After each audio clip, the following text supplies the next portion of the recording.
Buongiorno, ben ritrovati. La prima edizione dei nostri telegiornali. Buongiorno a tutti voi telespettatori di Antenna 3. Una giornata importante, quella di oggi sul fronte di un delitto, quello di Garlasco, che fa parlare tutta Italia, perché oggi l'inchiesta arriva anche in Veneto, a Venezia. Nel pomeriggio è previsto infatti che il fratello di Chiara Poggi, che abita nel veneziano, a Venezia, sia sentito dal pubblico ministero di Pavia. Torneremo a parlare anche della tragedia di Anna, la 17enne morta sul catamarano a Venezia. Il terzo giorno del Festival delle Regioni, il forfait di Giorgia Meloni, le tensioni politiche che restano, molta cronaca, altre notizie, ma noi partiamo andando subito a Treviso da Cristian Arboit insieme a Nicoletta Rizzetto, perché il tema delle zone rosse diventa ormai sempre più attuale anche a Treviso. È in corso infatti la riunione del Comitato Ordine Pubblico e Sicurezza in Prefettura, che deve decidere sostanzialmente tempi e modalità di questa zona rossa. Buongiorno Cristian. Buongiorno a te Nicola, tavolo che si è riunito da 20 minuti, ci vorrà del tempo per capire quali saranno le determinazioni finali, ma sembra scontato che ci sarà l'istituzione della zona rossa in via Roma, come peraltro preannunciato poco meno di una settimana fa proprio ai nostri microfoni dal sindaco Mario Conte, sindaco che è arrivato accanto ai rappresentanti delle categorie economiche, prima di loro le forze dell'ordine, il comandante dei carabinieri Ribaudo, il questore Simone, guardia di finanza, e poi tutti gli altri. Una riunione tecnica operativa che probabilmente prenderà in considerazione anche l'imminente Giro d'Italia, ma è ovvio che l'attenzione è tutta per la zona rossa in via Roma. Zona rossa che è una misura di sicurezza introdotta, come sapete, dal governo, che implica una serie di misure e di azioni, quindi la possibilità di allontanare soggetti cosiddetti pericolosi, una maggiore facilità nell'erogazione di DASPO e più in generale controlli serrati e maggiori controlli, maggiore presenza di uomini e donne delle forze dell'ordine. Ti dicevo che all'interno della prefettura in questo momento, nella sala principale, ci sono anche i rappresentanti delle categorie. Ne abbiamo sentito uno in particolare, la rappresentante dei commercianti Dania Sartorato, che dice bene la zona rossa, ma non è sufficiente e occorre occuparsi anche degli altri centri urbani. Sentite Sartorato. Presidente Sartorato, lei sta entrando in prefettura, si discuterà della zona rossa, secondo lei è una misura efficace? È una misura che sicuramente con buone probabilità passerà, perché se ne parla da tanto tempo e quindi credo che questo incontro andrà nella direzione di attivarla. Sicuramente però è una misura che da sola non può risolvere le situazioni che si verificano, gli episodi che abbiamo vissuto, e quindi tutto andrà ricondotto anche ad una maggiore e più ampia visione di sicurezza, sulla quale già sicuramente si sta lavorando e sicuramente bisognerà continuare su questa strada. Ecco. Quindi al di là della zona rossa in via Roma servono misure in tutta la città e non solo? Sì, diciamo il respiro è provinciale, perché i centri storici in generale hanno tutti più o meno delle situazioni che sono verosimilmente paragonabili, quindi è corretto pensare non solo alla zona rossa, qualora oggi andasse licenziata, ma anche appunto a continuare nella strada di misure di prevenzione e tutela dei cittadini. Questa è la posizione di Dania Sartorato. Per i commercianti mi ha raggiunto anche Paolo Calia, collega del Gazzettino. Chiaramente in tanti stiamo attendendo la decisione, le determinazioni finali della prefettura. Sembra scontata insomma l'istituzione della zona rossa, questo lo possiamo dire, Paolo? Beh, direi di sì, sarebbe clamoroso che non lo facessero a questo punto. Da capire i dettagli, come verrà dettagliata, gli esatti confini e anche un po' le motivazioni ci sono alla base anche politiche, sarebbe carino da sentire adesso alla fine di questo tavolo. Ecco, tu dici giustamente le basi, i presupposti, perché non si istituisce una zona rossa a cuore leggero, ci vogliono anche dei dati fondamentalmente. Beh sì, immagino che la decisione venga presa dati alla mano, anche se insomma poi gli episodi di cronaca li conosciamo tutti, sappiamo tutti che situazione si vive in certe zone della città, soprattutto via Roma, zona della stazione ferroviaria, zona delle corriere e sì, al di là di questo però interessa capire come viene istituita, che cosa prevede e che limiti avrà. Grazie Paolo Calia per il Gazzettino. Restiamo in attesa di queste determinazioni. Chiaramente ti richiederò la linea nel caso ci fossero maggiori dettagli. Nicola, per il momento da Piazza dei Signori è tutto. Con Nicoletta Rizzetto ti restituisco la linea. Grazie a Cristian Arboite. Sì, ovviamente chiamaci nel momento in cui ci sarà l'uscita poi delle autorità. Abbiamo visto presenti il sindaco, ovviamente il questore, il comandante dei carabinieri, il prefetto, le rappresentanze delle associazioni appunto del commercio e capiremo quali sono le modalità. Si è discusso molto e si continua a discutere molto sulla zona rossa a Treviso ma anche a Padova. Come sapete ieri è partita la zona rossa, una nuova zona rossa, quella dell'Arcella, contestatissima da più parti.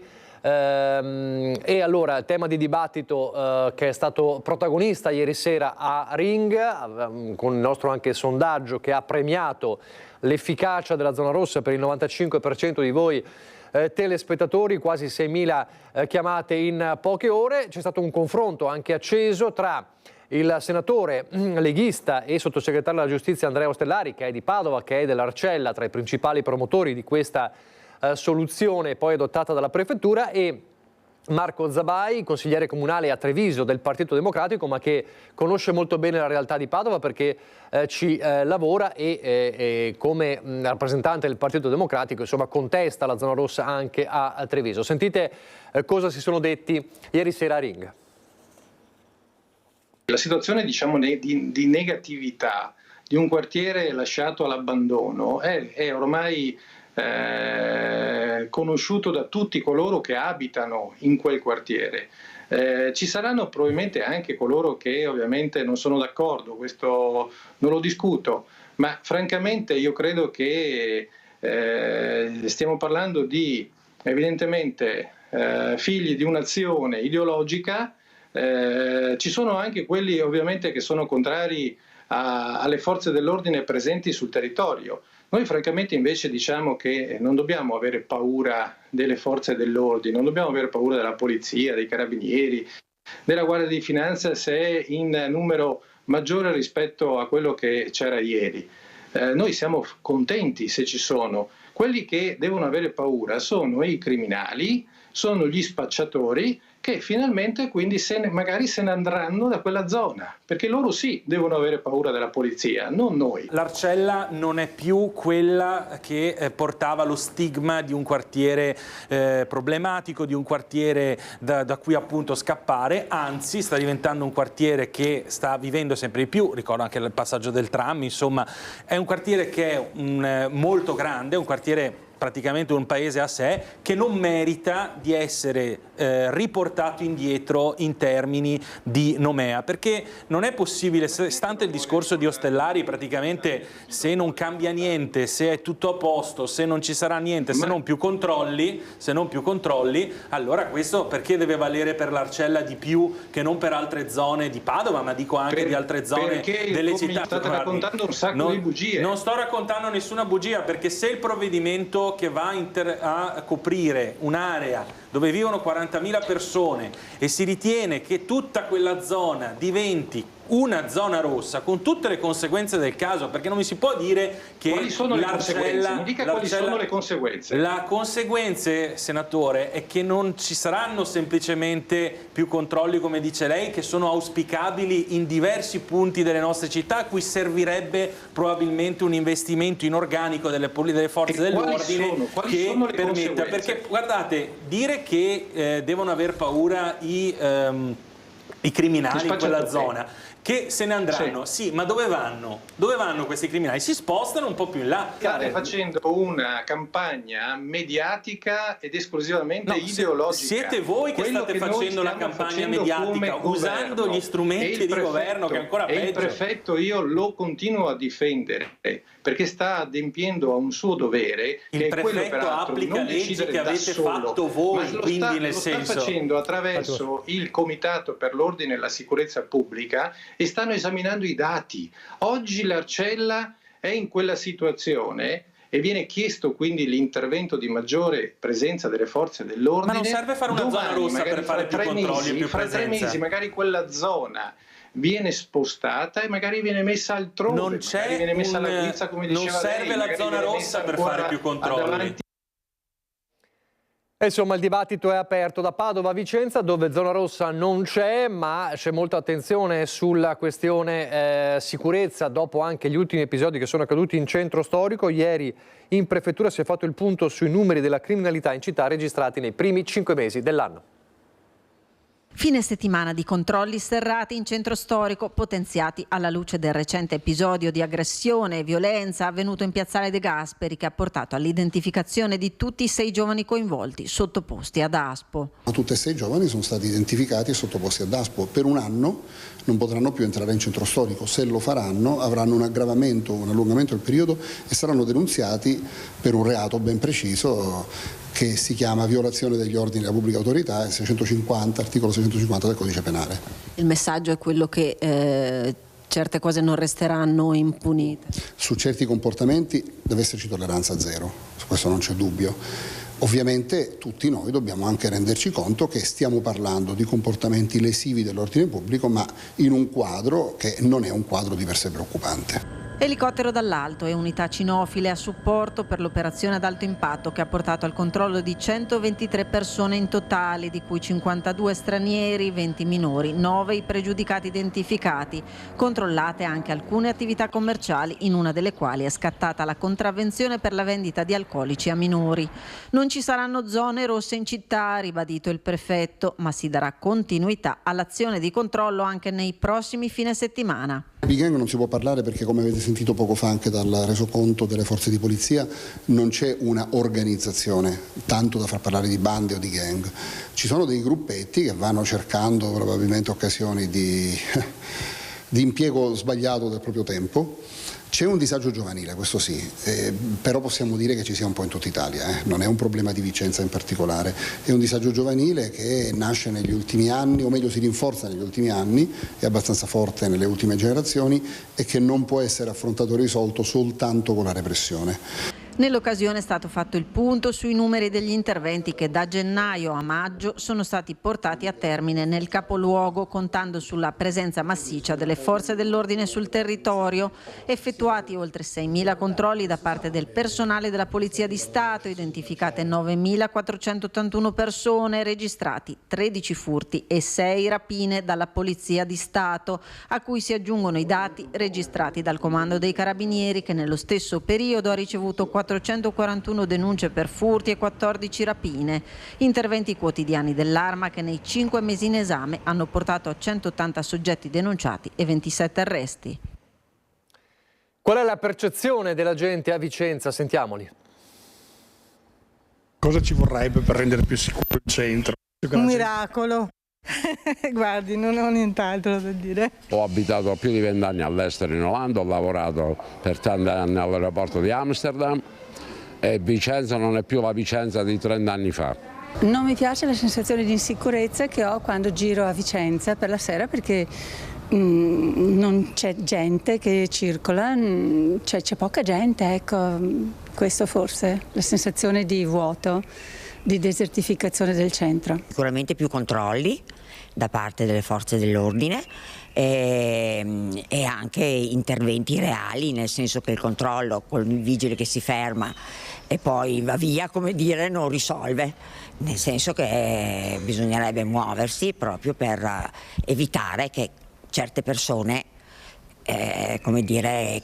girino per il corso, aggrediscano e facciano tutto quello che stanno facendo. Quello che io temo di più è il non aver la possibilità di uscire in sicurezza, non dico le 2 di notte, ma già alle 10. Ecco, a me fa molto paura questa cosa di poter essere aggredita in quell'orario.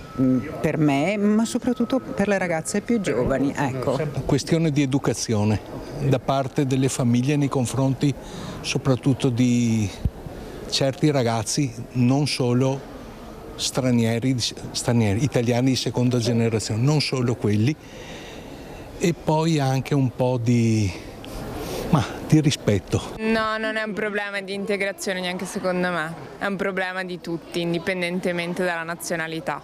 È chiaro che c'è un problema di integrazione su cui bisogna agire, secondo me.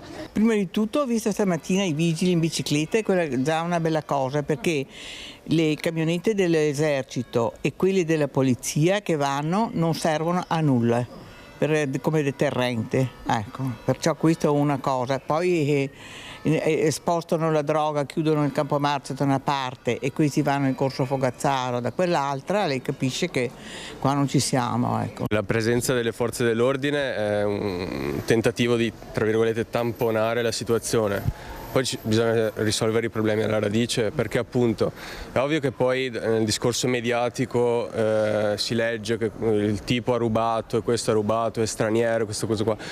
Ma questa è una conseguenza. Dobbiamo dirci anche la verità, probabilmente c'è anche un grande problema di tossicodipendenza. Questa dunque è la percezione della gente a Vicenza. Torniamo a Padova, torniamo all'Arcella, però non per parlare di zone rosse, ma di una tragedia avvenuta sotto gli occhi della gente, dei passanti questa mattina in via Aspetti. Cosa è successo? Valentina Visentin, buongiorno.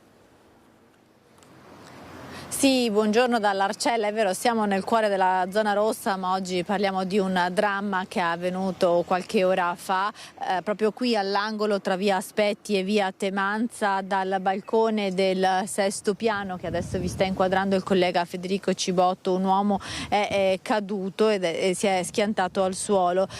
Sembrerebbe si trattasse di un gesto estremo, perché l'uomo, 58 anni, era venuto qui, un operaio, era venuto qui a trovare un amico e, approfittando di un momento di distrazione, si è lanciato nel vuoto. Sul posto sono arrivati i carabinieri, sono andati via pochi minuti fa, una volta terminati i rilievi e rimossa la salma, che è già stata consegnata ai familiari, quindi non è stata disposta l'autopsia, è già stata riconsegnata ai familiari. Una tragedia che è avvenuta sotto gli occhi di tanti passanti, perché siamo lungo via Aspetti, che è la strada centrale dell'Arcella, e quindi sono stati proprio loro a dare l'allarme ai carabinieri che sono arrivati sul posto. Questa purtroppo si tratta di una tragedia, come è stato già acclarato dalla dinamica. Ricordiamo che ci sono i numeri per chi avesse bisogno di una mano, SOS Suicidi, i numeri WhatsApp di telefono amico e i numeri verdi del progetto Inoltre dell'EOFund. Si può parlare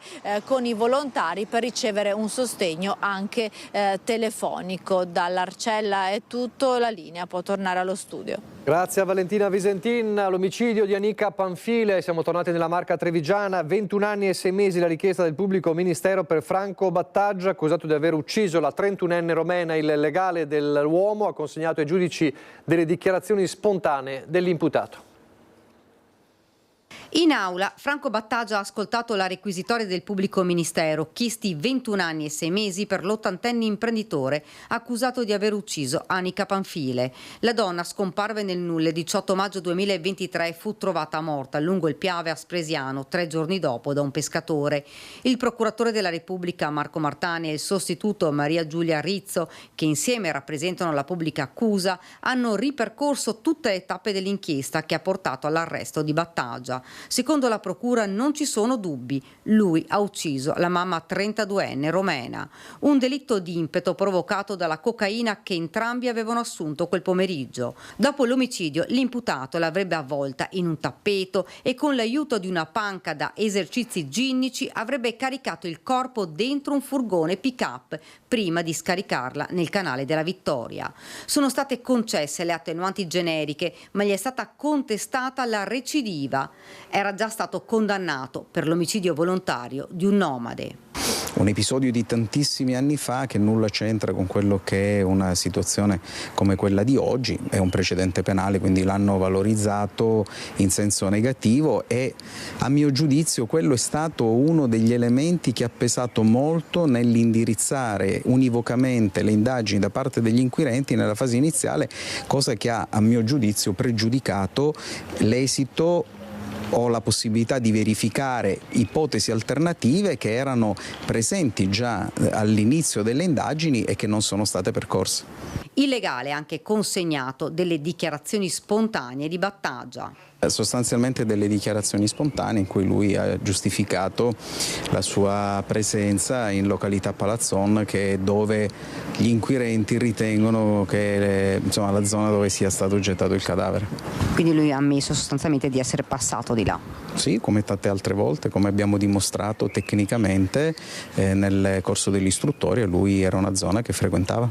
Le parti civili, l'avvocato Giulia Serafini, per i 3 figli che Annika ha avuto nel corso di un precedente matrimonio, ha chiesto circa 2 milioni come risarcimento dei danni. Marcello Stellin, che rappresenta la più piccola, che si trova ora in stato di affidamento, ha chiesto circa 800.000 euro. La difesa di Battaglia, affidata all'avvocato Fabio Crea, discuterà invece nella prossima udienza fissata per il 4 giugno. Dall'omicidio di Anica Panfile al delitto di Garlasco che fa parlare davvero in queste settimane, sembra quasi addirittura un caso riaperto, e questa inchiesta arriva non solo l'eco mediatica ma arriva fisicamente anche in Veneto, perché oggi è previsto che il fratello di Chiara Poggi venga sentito dalla PM di Pavia in trasferta. Sentiamo perché da Ilaria Marchiori. Buongiorno Ilaria, da Mestre.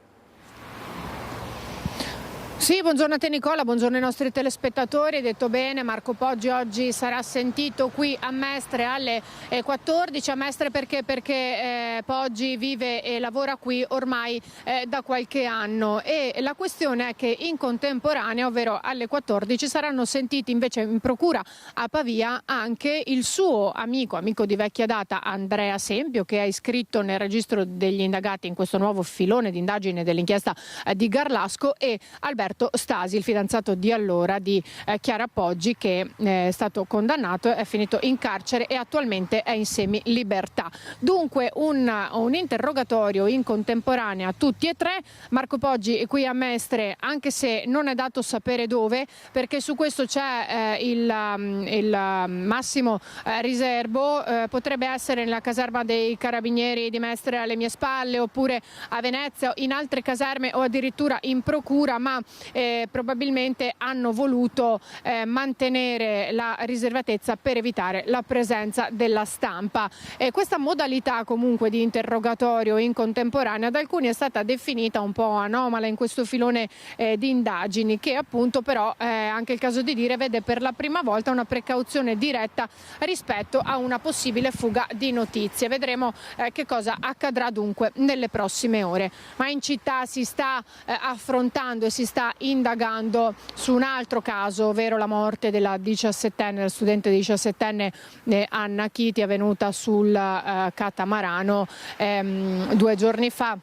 Sabato scorso nel club nautico Sant'Elena. Ieri gli inquirenti hanno esaminato le immagini delle telecamere di videosorveglianza del club nautico, che hanno ripreso gli istanti in cui Anna è caduta in acqua e anche quelli successivi.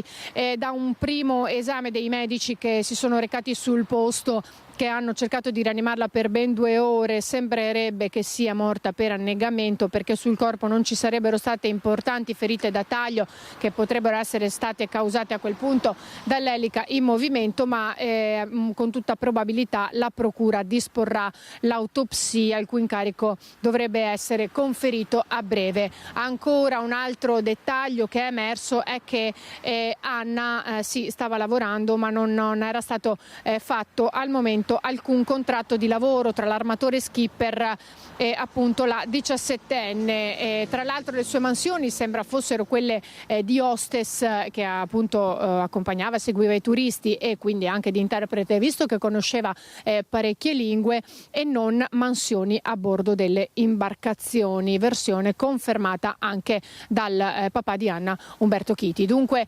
vedremo che cosa emergerà. Gli inquirenti stanno lavorando, si sta cercando di capire che cosa è successo. Ricordo che al momento l'armatore non è ancora stato iscritto nel registro degli indagati, ma secondo il suo legale in realtà potrebbe essere questione di ore, e dopodiché anche la difesa in questo caso deciderà quali saranno le prossime mosse. Qui da Mestre è tutto, io restituisco la linea allo studio. Grazie Ilaria Marchiori. Intanto è previsto davanti alla stazione di Venezia un presidio di protesta alle 18 di oggi, alla stazione di Venezia, di CGIL, UDU, l'Unione degli Studenti Universitari, Rete degli Studenti, dopo la morte di Anna Chiti. Alle 18 di questa sera questo presidio di protesta davanti alla stazione di Venezia. Ancora la cronaca giudiziaria. Responsabile dell'incidente stradale dove morì la compagna incinta, un 28enne di Trebaseleghe, condannato a 3 anni e mezzo. Lo schianto era avvenuto a Padova il giorno di Pasqua dello scorso anno. La vittima, una 33enne di Tarcento. 3 anni e mezzo di carcere per omicidio stradale, sospensione della patente per 4 anni, questa la condanna per Giulio Stoppa, 28enne di Trebaseleghe. Il giovane, giudicato con rito abbreviato, era anche accusato di procurato aborto. Il 31 marzo del 2024 era alla guida della sua auto, a fianco a lui la compagna Valentina Urli, 33 anni, incinta, che è morta nel tremendo incidente stradale avvenuto lungo Corso Stati Uniti a Padova. La coppia stava andando al pranzo di Pasqua ad Adria dai familiari di Stoppa. Il 28enne stava viaggiando a 105 km/h, sotto i 100 per la sua difesa, in una strada dove il limite però è dei 50. Pioveva e l'auto, dopo un sorpasso, ha perso aderenza ed è finita contro un palo dell'illuminazione e poi in un'aiuola. Per Valentina Urli, 33enne, originaria di Tarcento in provincia di Udine, barista della discoteca Melody di Castelfranco, le ferite sono state letali ed è spirata pochi giorni dopo, così come per la bambina che portava in grembo e che si sarebbe chiamata Amélie. Un'imprudenza che ha distrutto la vita di Giulio Stoppa e che gli ha strappato in un solo momento una compagna con cui doveva sposarsi dopo un mese e una figlia che non ha mai visto la luce. Il giovane, sostenuto dalla famiglia, sta cercando di superare il trauma. La famiglia di Valentina Urli invece non si è costituita parte civile. Una tragedia sferrata, bombola di gas esplode in veranda, un 49enne ricoverato con ustioni al Cafoncello di Treviso, la madre colta da malore. È successo alle 19:40 di ieri a Zero Branco in via Mazzucco, lo scoppio di questa bombola di gas nella veranda dell'abitazione privata. Vediamo le immagini proprio dei vigili del fuoco. L'uomo, un 49enne, ferito con ustioni e lesioni dovute alle schegge provocate dalla violenta esplosione, un boato che ha generato grande apprensione tra i residenti della zona. Le squadre dei vigili del fuoco sono arrivate in pochi minuti da Treviso con un'autopompa, 2 autobotti, un'autoscala e 11 operatori, riuscendo a evitare che l'incendio si propagasse dalla veranda all'abitazione, invasa comunque dal fumo dell'esplosione. All'origine del rogo un probabile cortocircuito della pompa di calore. Le fiamme hanno raggiunto appunto la bombola e l'hanno fatta saltare in aria. La madre del 49enne è stata ricoverata in pronto soccorso perché colta da malore. Sul posto è intervenuto ieri sera anche il sindaco Luca Durighetto, che ha portato la vicinanza del comune ai familiari del 49enne e alla madre, finiti entrambi in ospedale e fortunatamente non sono in pericolo di vita. Lasciamo per un attimo la cronaca, ci torneremo fra poco, ma torniamo a Venezia perché ieri avevamo raccontato con un'edizione straordinaria il secondo giorno, quello più importante del Festival delle Regioni, con la presenza del Capo dello Stato Mattarella che rivedremo fra poco. Oggi doveva essere un'altra giornata importante con la presenza di Giorgia Meloni. Come sappiamo non c'è Giorgia Meloni, colta da una febbre già da ieri, però ci sono importanti ministri che sono arrivati al Teatro La Fenice, è cambiato lo scenario rispetto a ieri, Palazzo Ducale, e allora il nostro Filippo Fois con Sandro Ponchio sta seguendo questa ultima giornata del Festival delle Regioni, caratterizzato inevitabilmente anche dalle tensioni politiche per quanto sta succedendo in Trentino e in Friuli Venezia Giulia. Filippo, buongiorno, che aria tira? Sì, buongiorno. Allora, innanzitutto vediamo un aggiornamento per quello che riguarda una manifestazione contro il disegno di legge sicurezza che si svolgeva a poche centinaia di metri da dove ci troviamo noi, in Campo Santo Stefano. All'incirca una quarantina di minuti fa un gruppo di manifestanti ha tentato di sfondare il cordone delle forze dell'ordine che divideva Campo Santo Stefano dall'intrico di Callette che si trova alle mie spalle, che porta qui al Teatro La Fenice, dove si sta svolgendo l'ultima giornata del Festival delle Regioni. È stato uno scontro, da quello che ci è stato detto, particolarmente violento. Alcuni manifestanti hanno utilizzato le aste delle bandiere e avevano dei caschetti in testa. L'attacco naturalmente è stato respinto, si è svolto tra l'altro proprio mentre stava arrivando il ministro Piantedosi. Il gruppo di manifestanti allora si è diretto verso il ponte di Rialto. C'è da dire che da quello che ci è stato raccontato quel passaggio era stato lasciato sguarnito perché le forze dell'ordine erano quasi tutte a presidio di quest'area della città. I manifestanti sono arrivati al ponte di Rialto, dove hanno srotolato uno striscione contro il disegno di legge sicurezza del governo Meloni e hanno acceso alcuni fumogeni. Questo per quanto riguarda un po' la cronaca al di fuori di quello che sta accadendo dentro il Teatro La Fenice. Per quello che riguarda invece il dato politico di questo Festival delle Regioni, qualcuno ha detto che più che il Festival delle Regioni è il Festival delle divisioni. Come annunciavi tu, le divisioni sono parecchie, alcune interne alla maggioranza, come per esempio il limite dei 3 mandati, altre sono che sembrava essere il dibattito si fosse concluso col terzo mandato, che è stato negato sia a De Luca e quindi anche a Luca Zaia. Invece la questione è tornata di pesante attualità per quello che riguarda il Trentino Alto Adige. Ieri il Consiglio dei Ministri ha deciso di ricorrere contro la legge delle 2 regioni a statuto speciale. La seconda divisione è quella sull'autonomia, sul disegno di legge Calderoli. Qua la divisione è interna alle regioni italiane. Infine poi c'è l'ultima divisione, che è quella interna alla maggioranza per quello che riguarda la regione Friuli Venezia Giulia. Come sapete, 7 dei 10 assessori regionali del Friuli Venezia Giulia hanno rimesso il loro mandato. Si tratta degli assessori della lista Federica, della Lega e di Forza Italia, e proprio a Federica abbiamo chiesto di questa e delle altre problematiche che si stanno verificando in queste giornate. Sentiamo. Per quanto riguarda Venezia Giulia non c'entrano il terzo mandato. Per quanto riguarda la questione dell'impugnativa ieri, io credo che tecnicamente le regioni a statuto speciale, come ci dice la consulta a seguito della sentenza della Campania al punto 6.6, non siano coinvolte dal principio generali del limite, perché hanno un autogoverno previsto dagli statuti, dopodiché la consulta ci darà una risposta. Lei oggi doveva incontrare la Premier Meloni, che non è arrivata, però dalla Lega qualcuno ha detto che è una malattia diplomatica. Non è così, la Presidente Meloni non sta bene e la vedrò giovedì a Roma.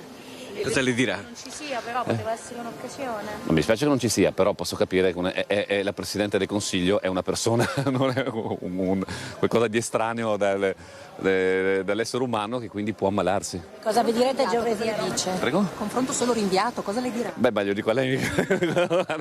Ma lei non è scappata, però, secondo me. Ma assolutamente no, ma con la Presidente del Consiglio mi sento molto spesso. Che cosa è emerso da questi giorni, da questo Festival delle Regioni, per fare una sintesi? È emersa secondo me intanto una visione prospettica, che è quella che chiedevamo e chiediamo ai festival, che vuol dire valorizzare il paese partendo dai territori e dalle eccellenze del territorio, che non sono soltanto le eccellenze artistiche, siamo a Venezia, non possiamo non vederle, ma sono anche tutte le eccellenze sull'innovazione, sulla produzione. Noi dobbiamo iniziare a raccontare un paese che non è soltanto quello delle opere d'arte, del turismo e dell'enogastronomia, che abbiamo prodotti straordinari, ma dobbiamo raccontare un paese che è in grado di produrre, di crescere e di creare innovazione. Ci sono margini perché si ricomponga la maggioranza in regione Friuli Venezia Giulia? Beh, io lavoro per quello, io lavoro sempre per trovare soluzioni. E per l'unità invece in CDM, che si è spaccato ieri sul voto appunto per l'impugnativa? Beh, mi sembra che... No, guarda, noi abbiamo visto consigli dei ministri negli anni passati che era la normalità non votare in modo coerente. Sono contento che per una volta che non c'è un voto diciamo unitario nei consigli dei ministri si crea questa confusione, perché vuol dire che è un governo che è molto compatto e quindi l'eccezione fa scalpore, che però è un'eccezione che non è la normalità come invece conoscevamo negli anni addietro. Non ci vediamo malizia in questa assenza di Meloni? Assolutamente no, ma l'ho sentita il Presidente del Consiglio. E cosa vi siete detti? No, mi ha detto che non sta bene. Okay. Mi ha detto che non sta bene, quindi ci vediamo giovedì. Insomma. Sul tavolo giovedì? Che cosa? Gli porterò anche le risultanze del festival. Anche. Ma quanto ha di febbre? 37, 38? No, non sono il medico. Non sono il medico. Il sovrintendente del Teatro La Fenice. Grazie mille. Grazie mille dell'ospitalità. Allora, queste erano le parole del Presidente del Friuli Venezia Giulia Fedriga. Dicevamo che poco fa è arrivato anche il Ministro dell'Interno Piantedosi. A lui abbiamo chiesto riguardo le polemiche che si stanno registrando anche in Veneto per quello che riguarda il Comune di Padova sulle zone rosse e anche le proteste, ne abbiamo parlato poco fa, che stanno accompagnando il decreto sicurezza. Per entrambe c'è da dire che Piantedosi ha detto che non capisce perché si debba fare polemica su due provvedimenti che aiutano ad aumentare la sicurezza dei cittadini. C'è tra l'altro un'altra polemica, prima di proseguire con Luca Zaia che ha parlato di vari temi di politica, un'altra polemica che si sta consumando qui alla Fenice riguarda il 2 giugno, ve lo dico perché è un tema che è stato affrontato dal sindaco Brugnaro mentre stava per entrare a teatro. Ai musicisti della Fenice è stato chiesto di registrare l'inno di Mameli per il 2 giugno, una nuova versione dell'inno di Mameli, e i musicisti sono rifiutati perché per 2 giornate di lavoro gli sono stati offerti 70 euro. Il sindacato dei musicisti ha detto: è vero che suonare l'inno di Mameli è un onore, ma è anche vero che la nostra Costituzione dice che il lavoro deve essere retribuito in maniera dignitosa e noi siamo dei lavoratori. Sarebbe stato meglio se ci avessero chiesto di suonarlo gratis, magari l'avremmo fatto più volentieri. Dicevamo di Zaia, anche lui avrebbe dovuto oggi parlare, si diceva, con Giorgia Meloni, magari per quegli scontri che ci sono in Veneto per le prossime elezioni regionali. Ha detto lo farà in futuro. Nel frattempo però ha commentato tutti gli altri dissidi di questa 3 giorni delle regioni, a partire da quella che si sta consumando tra il governo e il Trentino. Quindi sentiamo Zaia, poi la linea può tornare allo studio.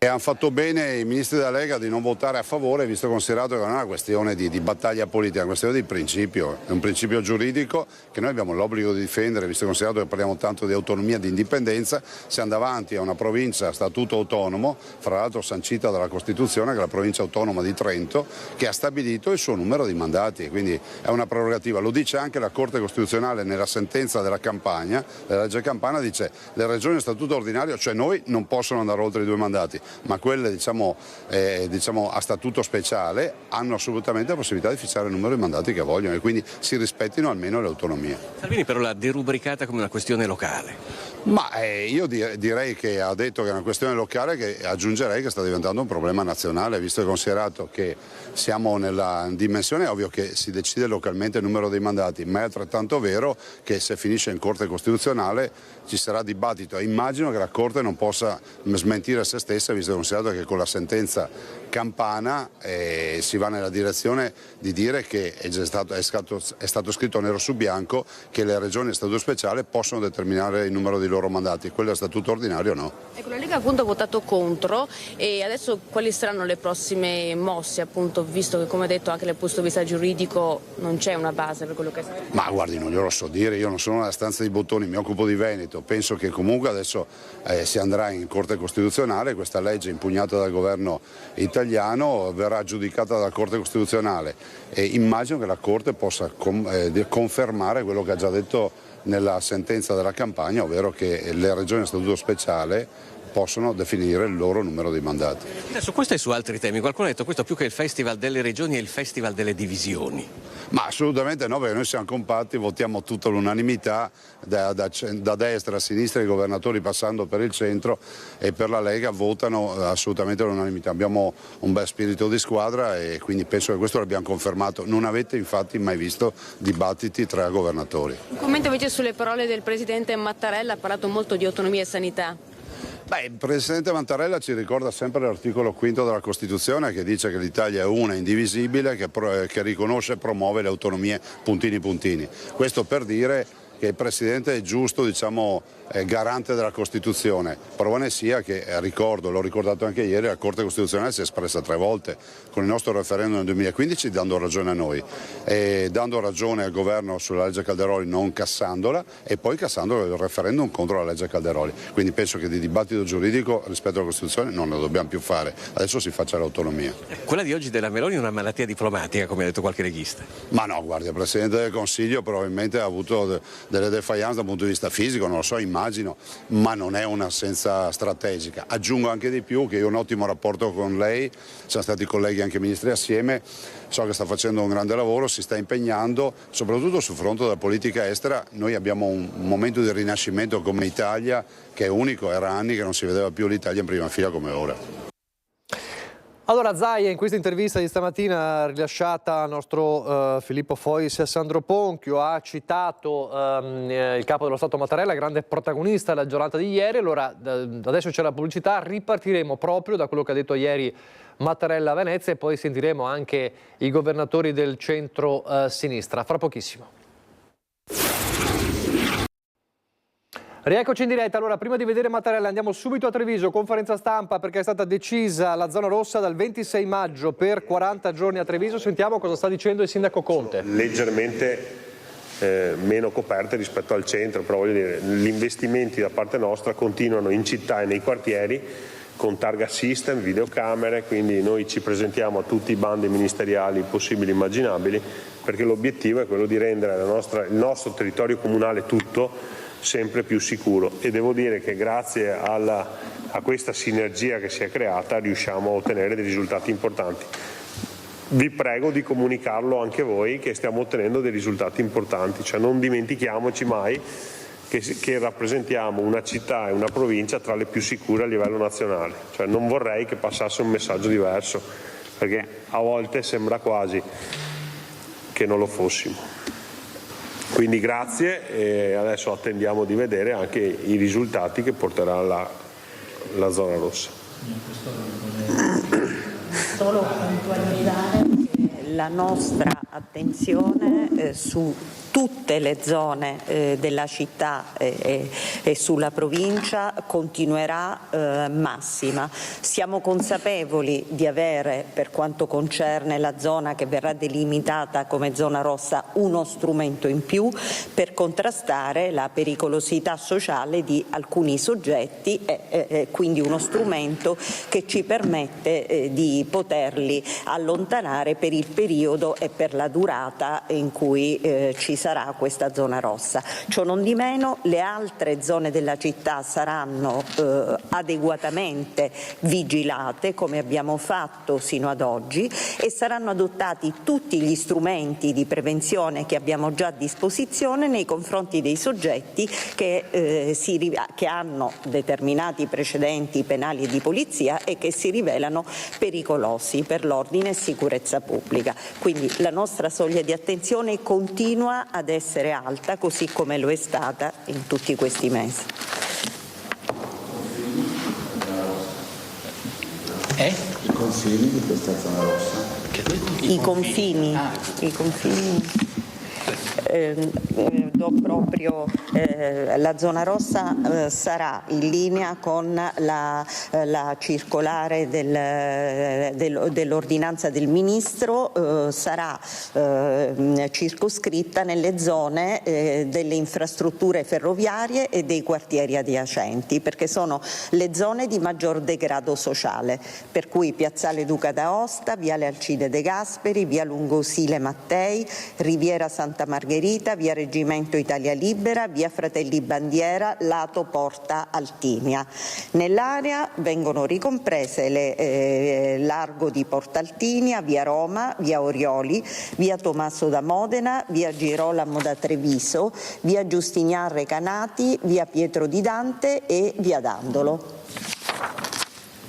Allora rientriamo in diretta, avete sentito quindi la decisione, queste le zone poi interessate, fra poco risentiamo allora Christian Arboit per avere il riassunto finale, ma insomma avete sentito la decisione del Comitato Ordine Pubblico e Sicurezza in Prefettura con da lunedì di fatto la zona rossa per 40 giorni. Allora, ci torniamo fra pochissimo. Vi dicevo, prima della pubblicità, risentiamo le parole ieri di Mattarella e i governatori del centro-sinistra. La Corte Costituzionale, a fine di orientare tali rapporti, ha da tempo enunciato il principio della leale collaborazione. Ne hanno sempre parlato i Presidenti delle Regioni, anche in occasione di questi festival, affinché l'ordinamento della Repubblica funzioni è indispensabile che Regioni e Stato collaborino proficuamente nel rispetto, ripeto, dei limiti delle competenze proprie stabilite dalla Costituzione o dalle leggi. È un forte appello alla leale collaborazione tra Stato e Regioni, quello che il Presidente della Repubblica Sergio Mattarella lancia dal palco del Festival delle Regioni e delle Province Autonome, con un intervento non previsto nel programma della giornata, della quale il Capo dello Stato è ospite d'onore, che chiude gli interventi della mattina. Fin da subito il Presidente si riferisce all'autonomia, presente tra i principi fondamentali della Costituzione. L'autonomia comporta il riconoscimento di determinate competenze da esercitare nel rispetto dei limiti stabiliti al dettato costituzionale e al riparo da sconfinamenti altrui. Parole chiare e precise con le quali il Capo dello Stato circoscrive gli ambiti d'azione delle singole regioni e i molteplici intrecci di competenze tra regioni e Stato nell'interesse dei cittadini. Senza la pratica della leale collaborazione diviene impossibile tutelare interessi fondamentali della collettività. Basti pensare alla materia sanitaria, poc'anzi evocata dalla Presidente Federica. Mattarella richiama quindi le regioni alla leale collaborazione e sussidiarietà, riferendosi all'intervento sulla governance multilivello del Presidente della Conferenza delle Regioni Massimiliano Fedriga, che l'ha preceduto. L'esperienza ci mostra che un approccio eccessivamente centralizzato, pur mosso da intenti di razionalizzazione, non sempre è in grado di cogliere fino in fondo l'articolazione e le diversità dei territori a cui dobbiamo dare risposta. Anzi, se calato dall'alto, rischia di accentuare i divari anziché risolverli. Pensiamo ad esempio alle gestioni commissariali in ambito sanitario. Tema dell'autonomia centrale anche nell'intervento del Presidente Zaia. Questo Paese non ne viene fuori se noi non capiamo questo paradigma. L'Italia delle disuguaglianze, l'Italia delle due velocità, non nasce dal progetto federalista, nasce da un progetto centralista che è stato mal gestito, senza andare in cerca di responsabili. Zaia cita le prossime Olimpiadi Milano-Cortina ed il merito di averle portate in Italia, che va, dice, agli enti locali dei territori. Vi lascio con un pensiero: l'autonomia, se non la facciamo per scelta, la dovremo fare per necessità. Io ritengo che si sia insistito in questi ultimi mesi su questo concetto di autonomia differenziata, che in qualche modo suona un po' stonata rispetto a quello che invece è emerso stamani. Stamani è emerso un concetto ben più alto, che è quello dell'autonomia, non differenziata, ma invece equa e solidale.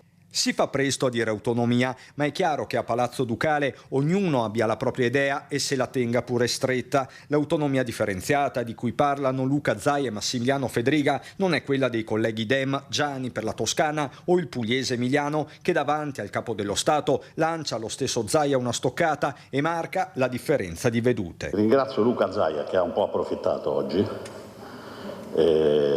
ma io non gli posso in sua presenza opporre nulla, lo farò poi separatamente in privato. Emiliano, che poco prima di entrare nella sala dello scrutinio era ritornato con i giornalisti sulla pronuncia della Corte Costituzionale dell'autunno scorso, definendo addirittura chiusa la partita sull'autonomia differenziata, tant'è, a Roma si va avanti, o così sembra. Dal Consiglio dei Ministri, convocato praticamente in contemporanea, arriva l'ok al disegno di legge sui LEP, i livelli essenziali delle prestazioni, norme indispensabili per attuare la riforma per le materie più delicate. Intanto, tra i governatori di centrosinistra si guarda anche alla partita veneta del post Zaia. La presidente sarda Alessandra Todde dà alcuni consigli spassionati. Il centrosinistra deve trovare valori e soprattutto concretezza. Il popolo veneto è un popolo concreto. Lei vede un'Alessandra Todde veneta? Non lo so, io spero in un governatore che possa essere rispondente a quello che i veneti vogliono.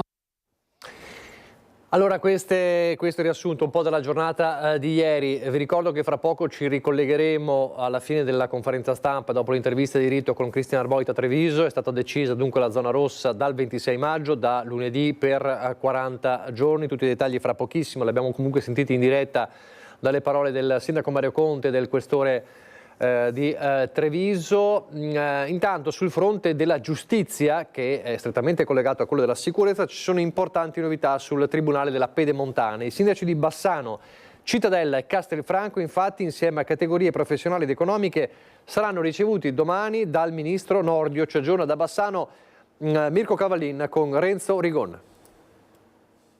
Via Marinali, Bassano del Grappa. Sul cartello c'è scritto Tribunale di Vicenza, sede di Bassano del Grappa, ma a breve questo cartello potrebbe cambiare, perché è in partenza proprio da Bassano una delegazione formata dal sindaco di Bassano, dal sindaco di Cittadella e dal sindaco di Castelfranco Veneto, insieme alle categorie economiche, per andare a parlare direttamente a Roma con il ministro della giustizia Carlo Nordio. Un incontro cercato e voluto proprio dalle amministrazioni e dai rappresentanti del territorio bassanese. 40 giorni fa qui a Bassano era venuto il presidente della regione Luca Zaia per sostenere la richiesta di riapertura del Tribunale di Bassano. Alle mie spalle c'è una parte degli edifici che comprende l'intera cittadella, anche la parte nuova attualmente utilizzata come edificio scolastico. Da più di 12 anni questi edifici sono di fatto chiusi, proprio una volta che era stato completato il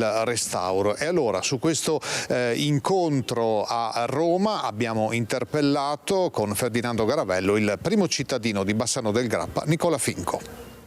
Nelle scorse settimane ho fatto richiesta al Ministro proprio di avere un incontro per parlare del futuro del Tribunale della Pedemontana, e devo dire molto onestamente che ho avuto questo appuntamento nel giro di pochissimi giorni. Quindi mercoledì scenderemo con una delegazione dei sindaci del territorio, quindi io per il fronte vicentino, Cittadella per l'Alta Padovana e Castelfranco per il Trevigiano. Un rappresentante del comitato del Tribunale della Pedemontana e un rappresentante delle categorie economiche. Quindi una delegazione che rappresenta un po' tutto il territorio, per avere anche, iniziare ad avere un rapporto interlocutorio col Ministro stesso. Insomma, un grande lavoro l'ha fatto il Sottosegretario in questi anni, ma oggi sappiamo che la partita è nelle mani del Ministro Nordio, e quindi speriamo di riuscire ad iniziare ad ottenere qualche risposta in più. Che cosa vi aspettate da questo primo incontro? Mi aspetto una risposta positiva da parte del Ministro, ma soprattutto capire anche le tempistiche, in quanto a Roma oggi c'è una maggioranza granitica, tutte le forze che oggi governano il Paese sono d'accordo nell'aprire il Tribunale della Pedemontana. Oltretutto sembra ci sia anche una trasversalità che va anche al di là della maggioranza stessa. Adesso è solamente una questione di volontà. Comunque, insomma, siamo fiduciosi, speriamo di riuscire ad ottenere, prima di tutto, di iniziare ad avere un rapporto diretto col Ministro, e poi di avere anche delle garanzie per il futuro, perché insomma questo è un territorio che da 13 anni chiede risposte. Speriamo che insomma oggi qualcuno ci dia una risposta in una direzione o nell'altra. Anche perché possono essere arrivate al Ministro le voci di quella famosa lettera con metà dei sindaci della provincia di Vicenza contrari al Tribunale di Bassano. Probabilmente una visita di persona per spiegare le cose esattamente come stanno può mettere la faccenda in un'altra luce. Ma certamente noi abbiamo sentito un gran cancan mediatico da parte di una minoranza, da parte dell'Ordine degli Avvocati, che difendono la loro categoria, ma sicuramente non rappresentano la volontà di questo territorio. Noi andiamo giù in una delegazione dove rappresentiamo quasi 500.000 abitanti, categorie economiche, ordini professionali, e penso che insomma questo sia un territorio che meriti un servizio e una giustizia di qualità. Quindi siamo fiduciosi, anche perché insomma il Ministro Nordio è veneto, ben conosce il nostro territorio, e quindi speriamo in una risposta positiva. Intanto il fronte sicurezza fa registrare ancora una volta i truffatori con vittime anziane, addirittura un 56enne campano che ha truffato tre anziane in 3 episodi diversi, chiedendo e ottenendo oro e denaro dopo essersi presentato in divisa da maresciallo dei Carabinieri. I carabinieri assolutamente non chiedono soldi, nel nostro ordinamento giuridico non è prevista la cauzione, quindi quando si sente parlare di cauzione già si deve drizzare le orecchie. Un fatto che deve essere ben chiaro a tutti per prevenire truffe che non sempre si concludono con l'arresto dello dei protagonisti. Cosa che invece è accaduta per un 56enne originario del Napoletano, residente a Palermo, domiciliato a Mira e con dei precedenti penali, che da un paio di giorni è agli arresti nella propria abitazione per essersi spacciato per maresciallo dei carabinieri, facendosi consegnare in 3 diversi casi da 3 anziane denaro e oggetti in oro per diverse migliaia di euro. Ma alla fine l'avete preso? Sì, è stato l'epilogo di un'attività che è stata svolta dal mese di febbraio dal comando della compagnia di Carabinieri di Treviso in maniera egregia e anche puntuale, direi. Era una sorta di trasfertista, si muoveva un po' da Palermo a Mira e veniva chiamato in causa proprio quando c'erano da fare questo tipo di truffe, e soprattutto le testimonianze, diciamo le raccolte di videosorveglianza e di tutti quei dati che ci hanno consentito di mettere a sistema un quadro probatorio che poi ha determinato il pubblico ministero prima e il GIP poi a mettere un'ordinanza di custodia cautelare. 3 gli episodi contestati. Il primo a Roncade il 15 gennaio, i danni di un ottantenne che gli ha consegnato tra denaro e oro circa 5.000 euro. Stesso importo in oro, più 200 euro in contanti, invece il 3 febbraio Zero Branco, sottratti da una signora di 93 anni. Nello stesso giorno l'ultimo colpo finito con i carabinieri che l'hanno trovato nell'abitazione di Mira con i 30.000 euro che era riuscito a farsi dare da una 84enne di Treviso che disperata si raccontava così ai nostri microfoni. Mi sono sentita umiliata, adesso ieri volevo sprofondare sottoterra per non, come si dice, per la vergogna di aver subito questo affronto in casa mia, perché io con le mie mani ho dato i soldi, ho dato l'oro, tutto quello che mi chiedevano. Da questi episodi l'appello dei carabinieri in particolare proprio verso gli anziani. Soprattutto se si presenta una persona in divisa o dice di essere una persona appartenente alle forze di polizia, in particolare un carabiniere, si deve assolutamente chiamare il 112. Dal finto maresciallo al finto funzionario che mette a segno una truffa. Nella trappola sono finiti non gli anziani ma gli asili paritari di Conegliano e Salgareda. È tornato a colpire il truffatore che si spaccia per un funzionario del comune e telefona alle segreterie delle scuole dell'infanzia paritarie della Marca. Nella trappola sono finite questa volta le scuole Umberto I di Conegliano e Croce di Salgareda. L'uomo chiama e senza esitazione chiede la restituzione di contributi erroneamente, dice lui, assegnati. A lanciare l'allarme la FISM, la federazione che rappresenta 205 scuole, 60 asili nido e 96 sezioni primavera della provincia di Treviso.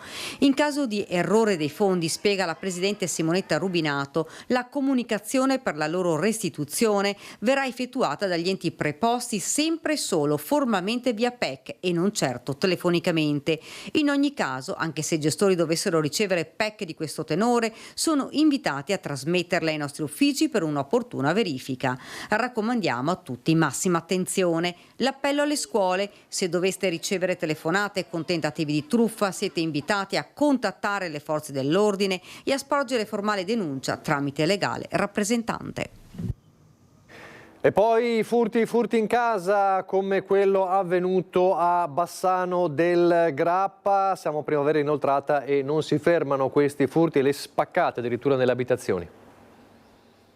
È successo tutto in un vero e proprio blitz nella serata di sabato, poco prima delle 23:30. Una banda di ignoti ladri ha fatto razzia di denaro e preziosi in un'abitazione singola ma non isolata alle porte del centro storico di Bassano. Praticamente abbiamo ricevuto una visita sgradita, stiamo cercando di capire con i carabinieri cosa possa essere, di persone che hanno svaligiato casa di mia suocera, rovistando nelle stanze, tagliando addirittura col flessibile la cassaforte, quindi hanno avuto tutto il tempo di fare le loro cose e scappando con diversi oggetti d'oro, contanti e varie cose preziose.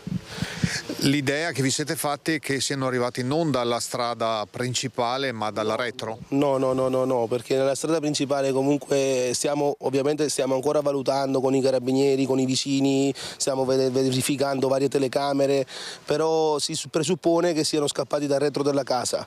È una zona abbastanza isolata il retro della casa, buia, e quindi pensiamo che sia stato di là, ecco. È strano che succeda in piena primavera, insomma di solito queste cose succedono d'inverno. Caro mio, queste cose non dovrebbero proprio succedere, ok? Però purtroppo si vede che c'è gente che ha bisogno di soldi, ha bisogno di fare queste cose. Il discorso è che purtroppo sono cose che al di là del danno materiale, al di là del danno economico, sono anche cose che danno fastidio, perché sai, vengono in casa tua, toccano le tue cose, è brutto, ecco. Adesso che provvedimenti prendete per tutelarvi? Beh, sicuramente già abbiamo chiamato un'azienda che ci verrà a installare l'allarme con telecamere, essendo una casa singola, e sensori e vigilanza privata, perché purtroppo non si può stare più tranquilli. Una volta Bassano era una città tranquilla, ora non più. Sul fatto indagano i carabinieri, che sono arrivati sul posto in pochi minuti, ma hanno potuto solo constatare lo sconquasso messo in atto dai malviventi. Sono stati dei professionisti, perché hanno tagliato col flessibile la cassaforte, hanno rovistato nelle stanze, hanno spaccato una finestra, alzato una persiana di alluminio addirittura. Chiediamo più sicurezza, ecco, perché comunque mia suocera è una donna che vive da sola, queste cose insomma fanno un po' paura, ecco.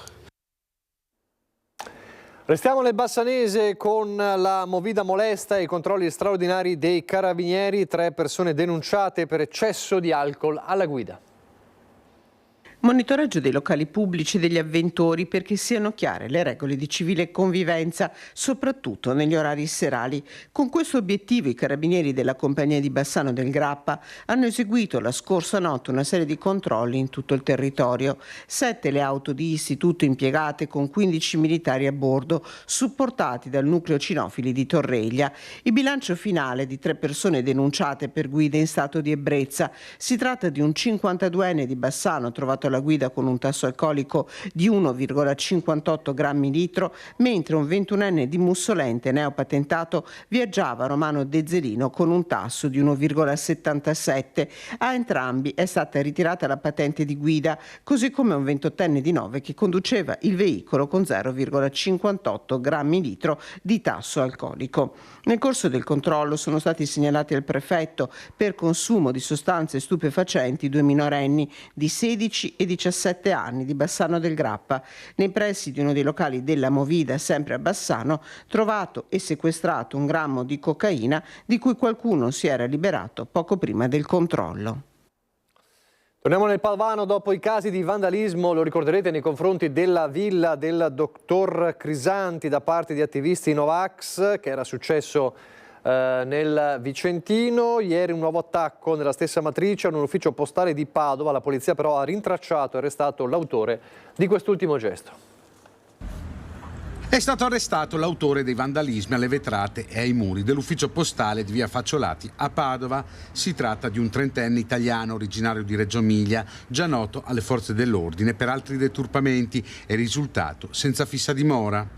Verso le 4:30 di mattina una volante della Polizia di Stato ha notato un uomo col volto coperto e con una parrucca arancione camminare per via Canestrini. Veniva quindi fermato e controllato. Con lui aveva delle bombolette di vernice rossa e dei guanti di lattice sporchi di vernice. Un'altra volante, intanto, notava i vandalismi all'ufficio postale, oltre al danneggiamento di alcune telecamere di videosorveglianza ricoperte sempre con la vernice rossa.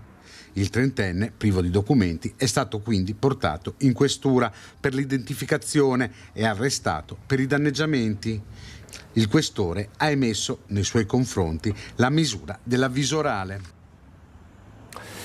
Ultimo break pubblicitario, ripartiremo dal caso che ormai da settimane fa discutere nel Bassanese, la chat shock sui femminicidi in classe.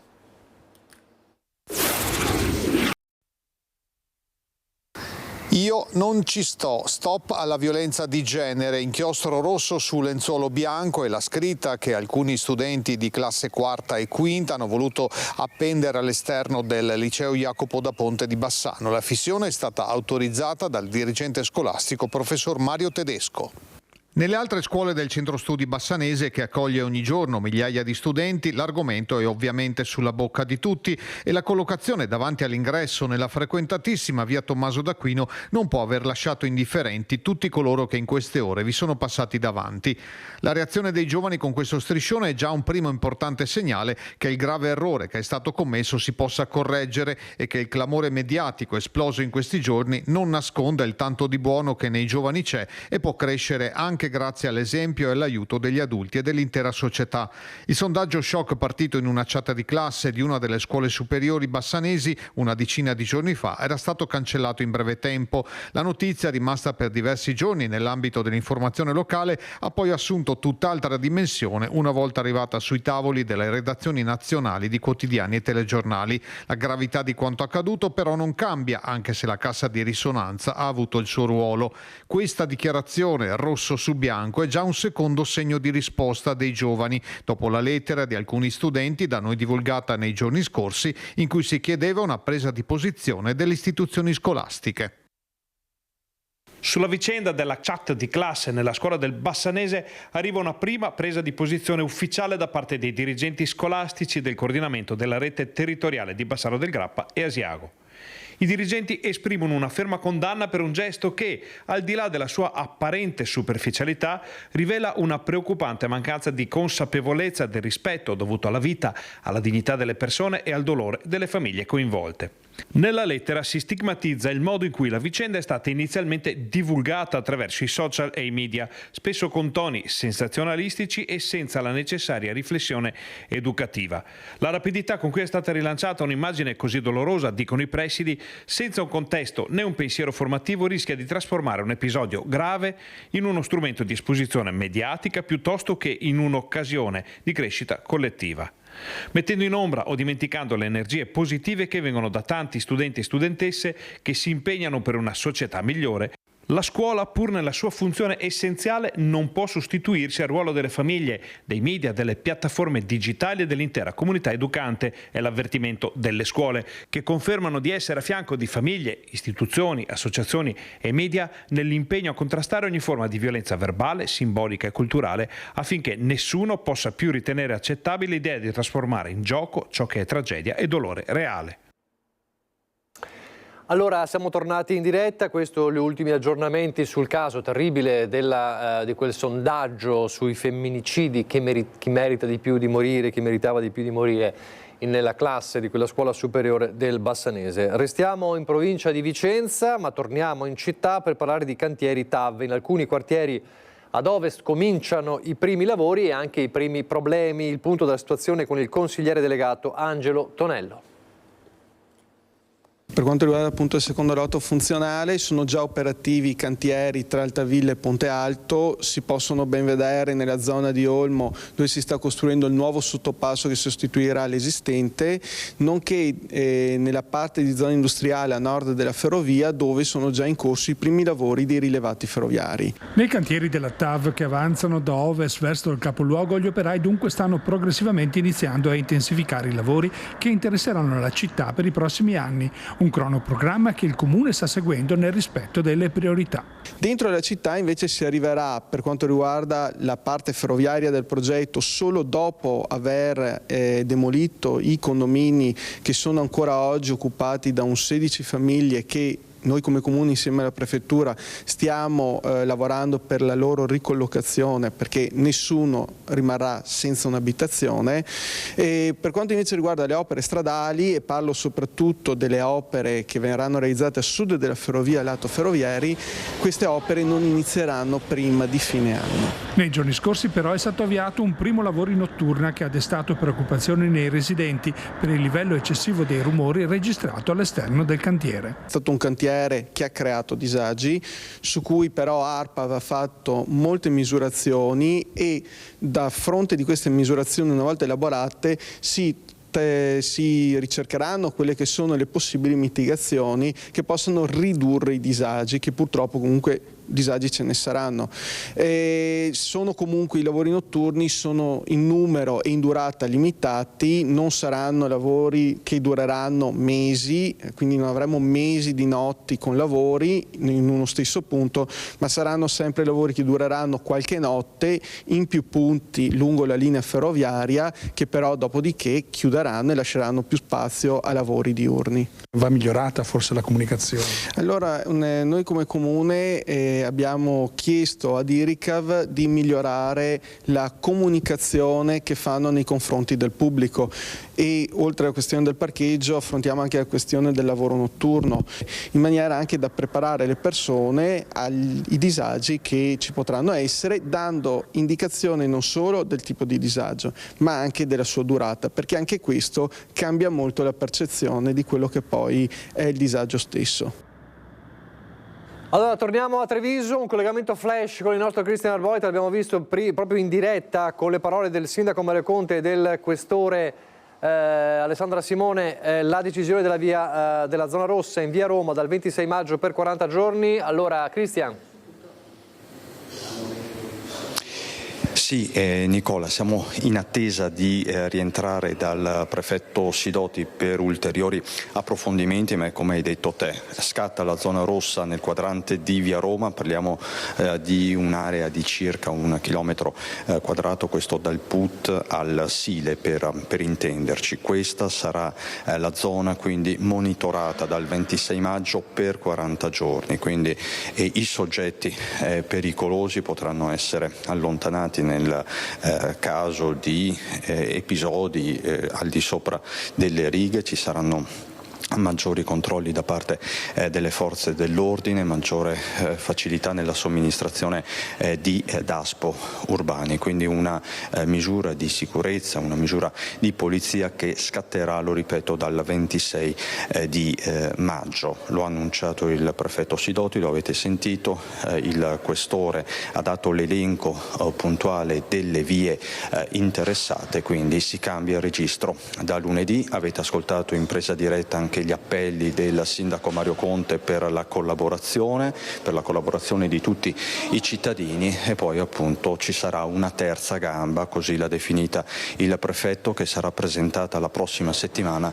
Parliamo di un protocollo con l'ULS 2 proprio per la prevenzione dei fenomeni di disagio, soprattutto giovanile, ma su questo appunto il prefetto non si è sbilanciato. La prossima settimana con ogni probabilità ci sarà la presentazione di questa ulteriore iniziativa. Il sindaco Mario Conte ha anche detto un'altra cosa, lanciando di fatto una stoccata agli alleati di Fratelli d'Italia che l'hanno chiesto di fatto nelle scorse ore, ovvero non ci saranno altre zone rosse in città. La zona rossa resta su via Roma, quindi per il momento l'area è circoscritta. È tutto dalla prefettura con Nicoletta Rizzetto. Nicola, ti restituisco la linea. Grazie davvero a Christian Arboit per questo aggiornamento finale. Noi andiamo a Padova, dove è stato approvato il progetto esecutivo per la ristrutturazione di Casa Leonardo, che diventerà un co-housing per l'accoglienza delle famiglie senza casa per sfratto o per mancato rinnovo del contratto di affitto.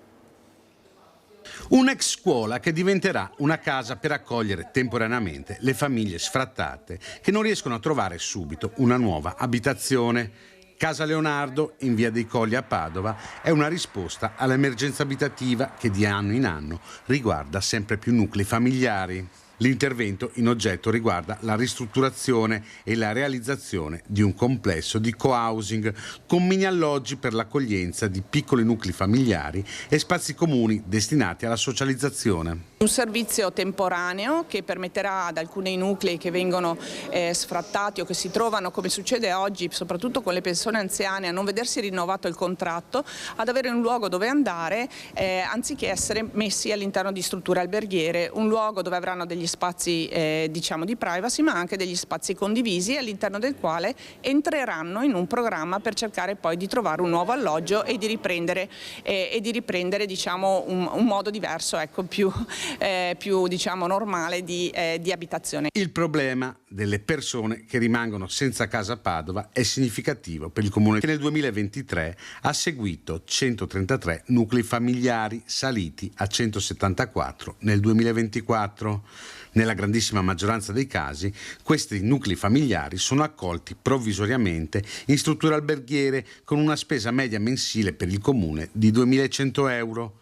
Il progetto di ristrutturazione prevede un investimento di quasi 792.000 euro finanziato attraverso il programma regionale. Il progetto ci permetterà di efficientare questo edificio portandolo da una classe energetica G a una classe energetica A2, quindi mettendo insieme e dando risposte per una sostenibilità che sia sociale, quindi contro le emergenze abitative, di supporto alle emergenze abitative, economica perché i costi verranno abbassati di questa struttura, ma anche ambientale perché ovviamente l'efficientamento energetico porterà dei benefici a tutta la città.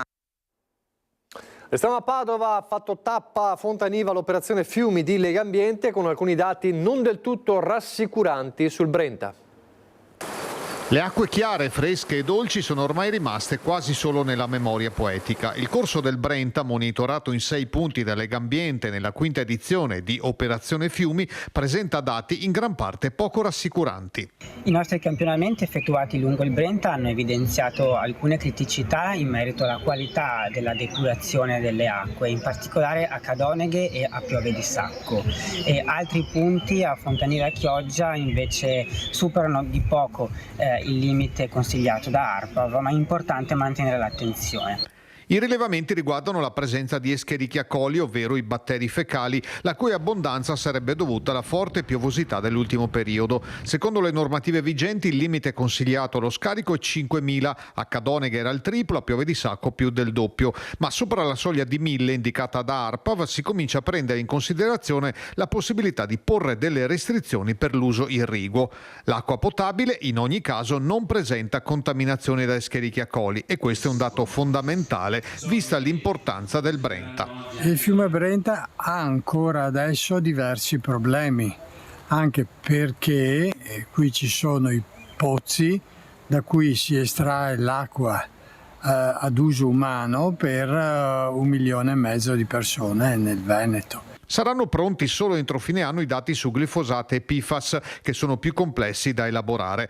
L'anno scorso lo stato chimico è risultato buono in tutti i corpi idrici monitorati, tranne che in 3 punti nel basso corso del fiume, da Padova alla Foce. Un altro aspetto chiave è invece la gestione delle acque del fiume Brenta, che sappiamo può migliorare, per cui come Legambiente chiediamo ancora una volta la creazione di un parco regionale lungo il Brenta per aumentare la protezione di questo importante corso d'acqua.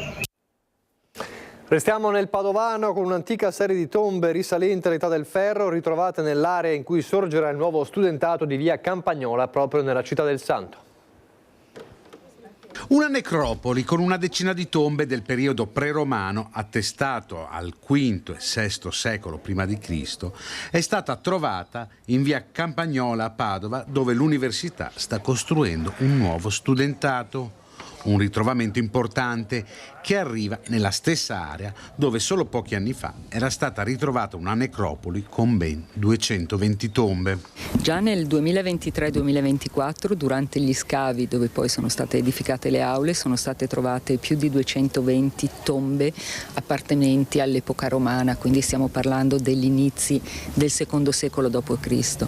Ma la grande sorpresa è arrivata quest'anno, quando procedendo con gli scavi abbiamo trovato più di 22 tombe, sono parecchie, le avete viste, che risalgono addirittura all'epoca molto preromana. Stiamo parlando degli antichi veneti, quindi datati intorno VI-V secolo avanti Cristo. Un ritrovamento importante perché spiega quali fossero i confini della città di Padova già nel VI secolo prima di Cristo. La necropoli veneta a nord perché è importante? Perché oltre che in sé attualmente si aggiungono dati sulla cultura materiale dei Veneti, comunque sostanzialmente ben nota, ma soprattutto sappiamo che la città veneta, considerata la conoscenza di questa nuova necropoli nord, di quella est e di quella ovest, probabilmente coincideva in toto con la città romana, almeno diciamo repubblicana, augustea, proto-imperiale, quindi era una città importantissima, molto grande già nella tarda protostoria.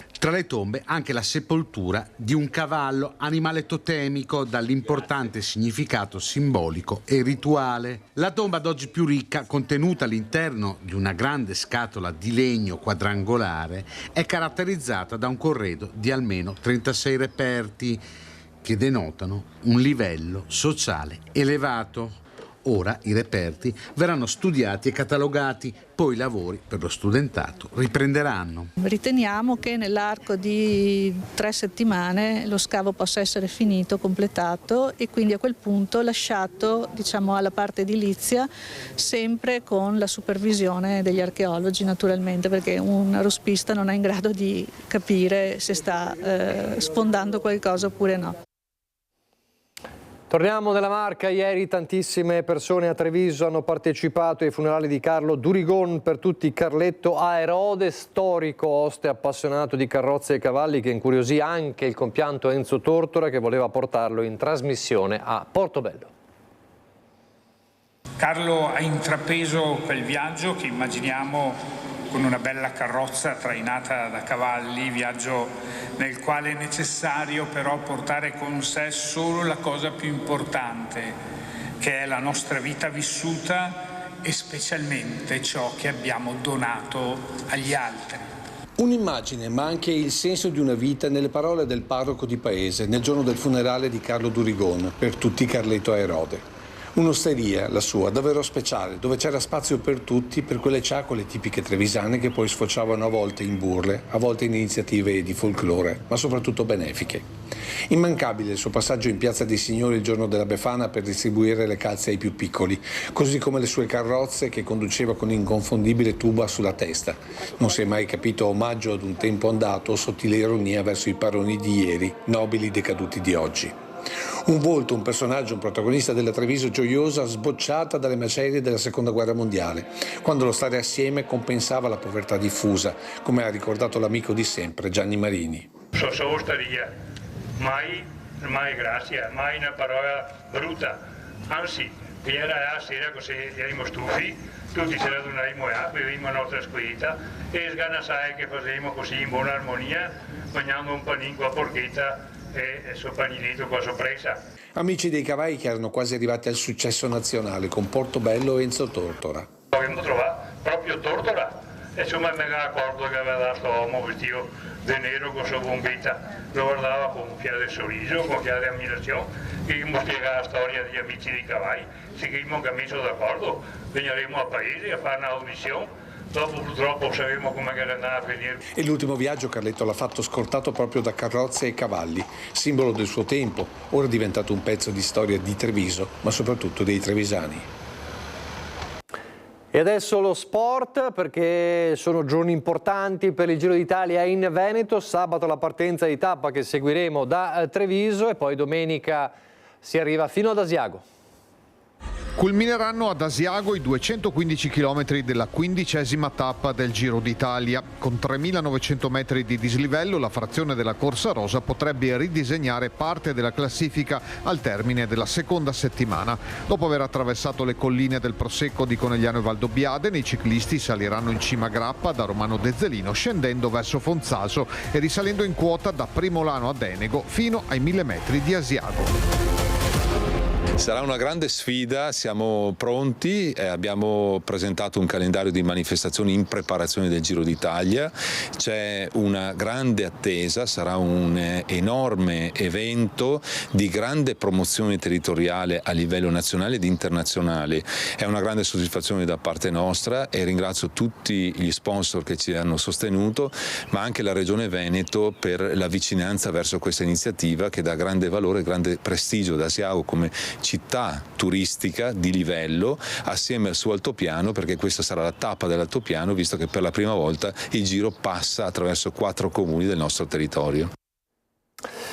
Allora siamo in chiusura, giusto per ricordarvi quali sono gli ospiti di Ring questa sera di Ferdinando Avarino a partire dalle 21. Ovviamente sotto i riflettori c'è la politica e ce n'è da raccontare. Ci saranno Federico Caner della Lega, Stefano Pelloni del Partito Democratico, Elena Donazzan di Fratelli d'Italia, l'onorevole Flavio Tosi, europarlamentare e coordinatore regionale di Forza Italia, Andrea Zanoni, Alleanza Verdi e Sinistra, e anche la seconda parte dedicata all'autonomia con il professor Mario Bertolissi, costituzionalista, a partire dalle 21, come sempre Ring con Ferdinando Avarino. Allora io vi lascio adesso al meteo, poi ci sarà il documentario su Longarone e Arpa Petrarca e poi il film Ogni tuo respiro di Andy Serkis con Andrew Garfield. È tutto, grazie, arrivederci.